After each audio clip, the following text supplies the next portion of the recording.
4 शादियों का धोखेबाज पति मैट्रिमोनियल साइट पर विधवाओं को बनाता है शिकार। चौथी पत्नी ने खोली पोल। नमस्कार, मैं शालिनी और आप देख रहे हैं दैनिक न्यूज। आइए नजर डालते हैं आज की खबर पर। कटक की रहने वाली पुष्पालता स्वाइन ने अपने पति अजय कुमार साहू पर गंभीर आरोप लगाए हैं। पुष्पालता का कहना है कि अजय रेलवे सुरक्षा बल आरपीएफ में कार्यरत है और उसने शादी के कुछ महीनों बाद ही 5,40,000 रुपए की दहेज की मांग की थी। जब उसने पैसे देने से इनकार किया तो अजय ने उसे धमकाया और कहा कि वह उसे छोड़ देगा। एक दिन जब पुष्पालता गैस सिलेंडर भरवाने गई थी, अजय ने मौका पाकर घर का कीमती सामान, गहने और जरूरी दस्तावेज उठाए और फरार हो गया। उसने अपना मोबाइल भी स्विच ऑफ कर लिया और साफ शब्दों में कह दिया कि वह अब उसके साथ नहीं रहेगा। पीड़िता का दावा है कि अजय पहले भी 3 महिलाओं से शादी कर चुका है और सभी ने उसके खिलाफ शिकायतें दर्ज कराई है, लेकिन उसे आज तक कोई सजा नहीं मिली। पुष्पालता ने बताया कि अजय फिर से एक विधवा महिला को शादी का झांसा देकर ठगने की कोशिश कर रहा है, जिसे वह मैट्रिमोनियल साइट के जरिए निशाना बना रहा है। इस संबंध में पुष्पालता ने राजगांगपुर थाने में शिकायत दर्ज कराई है, लेकिन उसे बार बार राउरकेला अकेले बुलाया जा रहा है और अभी तक कोई ठोस कार्रवाई नहीं हुई है। पुष्पालता की मांग है कि उसे न्याय मिले, अजय को कड़ी सजा दी जाए और उसके दस्तावेज और सामान वापस दिलाए जाए। पीड़िता ने कहा कि ऐसे लोगों को सजा मिलनी जरूरी है ताकि कोई और महिला उसके जाल में ना फंसे। नमस्ते सर, मेरा नाम पुष्पालता स्वाइन, मैं आठगढ़ में रहने वाली हूँ, आठगढ़ कटक से। क्या आरोप है आपको? सर एक्चुअली मैं मेरे हस्बैंड का नाम पर मतलब वो एप्लीकेशन दे कर आ रही हूँ। क्या है ना, मेरे हस्बैंड आरपीएफ में थे। क्या नाम उनका? वो अजय कुमार साहू। क्या पोस्ट में थे? वो तो हेल्थ कांस्टेबल थे। कहाँ पर? राजगांगपुर में, लेकिन वो बोल रहे थे मैं एसआई में हूँ। अच्छा। तो जब हम लोग का डिवोर्स मैट्रिमोनी में मुलाकात हुआ था तो उस टाइम मेरे को बोले थे कि मेरी वाइफ था और फॉरेस्ट डिपार्टमेंट में जॉब कर रहा था, 8 मंथ का प्रेग्नेंट था और वो कोरोना में चली गई है और पापा पैरालाइज है, मेरी कोई नहीं है, फ्यूचर के लिए मेरी मतलब शादी करना ज़रूरी है। ठीक है, ऐसे बोल के मैं जो फरवरी महीना 28 तारीख को शादी हम लोग कर लिए। फिर मैं शादी कहाँ की? रजिस्टर ऑफिस में हमारी आठगढ़ में। तो हम लोग दोनों चले आए तो मैं वहाँ उसके साथ राजगांगपुर में रहने लगे। तो वो इलेक्शन दिन पे फिर मार्च के महीने में चले गए, जून में आके टर्चर करने लगे, मारधर ऐसे करने लगा। तो मैं बोली थी क्या हुआ ना, तेरे पापा ने एक सेंट्रल गवर्नमेंट एम्प्लॉय पा लिया, ज्वाइन कर लिया और कुछ भी नहीं दिया, सिर्फ एक ही अंगूठी में क्या होता है क्या, तू तेरी घर से जा, तेरे तो भाई नहीं है, तो 3 डिसमिल जगह ले, नहीं तो 5,40,000 ले गया विथ चेन और मुद्दी, जिसको रिंग बोलते हैं। तो मैं मेरे पापा को बताई, पापा बोले थे इतना पैसा क्या चला, पहले से तो कुछ नहीं बता दिया, अभी कैसे बताया, ठीक है तो बता उसको। फिर जून महीना को हम लोग घर गए थे, जून 13 तारीख को। 19 तारीख को हम लोगों का एक रस्म है, जोई बरनी उसको बोलते हैं। 19 तारीख को हुआ तो पापा 21 ग्राम में एक चेन दिए, 8 ग्राम में एक अंगूठी भी दिए, फिर पैसा छोटा वाला मतलब ड्रेस फीस के लिए पैसा भी दिए, लेके चले। लेकिन पैसा नहीं दिए तो फिर आके मतलब मारने लगा, 3-4 दिन के बाद फिर मारने लगा। पैसा क्यों नहीं दिए? मैं बोली थी इतना पैसा कहाँ से लाएंगे, पहले से तो आप लोग ऐसे नहीं बोले थे। फिर ठीक है तो जा पैसा लेके आ। जुलाई 16 तारीख को मैं गई तो पापा को बोली थी, पापा ने 2,30,000 दिए थे, 2,30,000 दिए थे, लेकिन 5,40,000 उसका डिमांड था।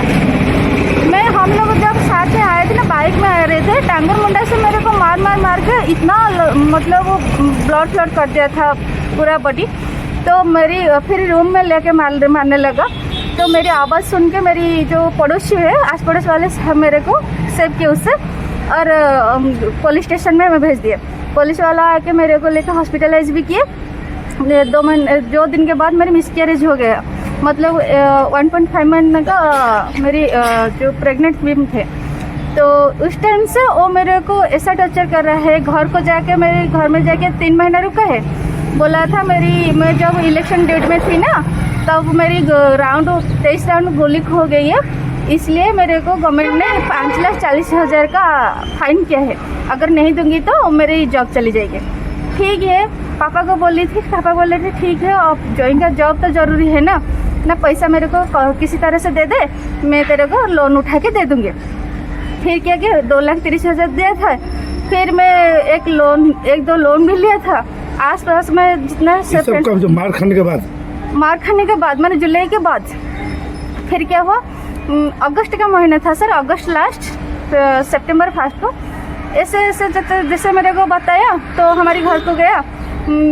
फिर जाके पैसा लेके सितंबर 30 तारीख को मैं दे दिया तो वो लोन उठा के फिर दिया, तो टोटल 4,67,000 4,67,000 और मैं उसको दे दी। नवंबर 23 तारीख से हमारे घर से क्या किया ना, मैं बेटी का एक चेन था, गोल्ड का चेन, और 30,000 कैश था। मेरी बेटी का। बेटी है क्या पहले? जी। क्या हुआ ना, लेके आ गया 4 बजे सुबह, इतना सुबह आ गया तो कहाँ गया जब से फ़ोन किया ही सीधे, तो मेरे को डर लगा। तो मैं 24 तारीख को नवंबर 24 को फिर राजगंज को चली आई। मेरे को बोल रहा है तू इधर क्या आ रहे है, मैं सारा चीज़ सामान बेच के सारा पैसा लेके मैं भरूँगी, तो इधर क्यों आ रहे है? मैं बोली थी मैं कहाँ जाऊँगी, अगर आप भेजेंगे ना, सब बेच देंगे ना, तो मैं क्या जाऊँगी ना, मेरे को पता नहीं, तू तेरे पापा के घर जा, और तेरे को नहीं रखेंगे तो दिखने में अच्छा नहीं है। और मैं बोली थी क्यों ना, ये मेरी साइड बिजनेस है, पहले से मेरी ऑलरेडी तीन चार शादी कर चुकी हूँ, तो मेरी 4 नंबर का है। पहले जो दीदी है ना, उसका खास वाली वाइफ है ना, उसका 2 बच्चा है सर, बेटा है एक 18 साल की, बेटी है एक 10 साल की। दूसरी वाली जो है बड़े में है, उसका बेटी भी है 7 साल की, और मेरी भी बेटी है।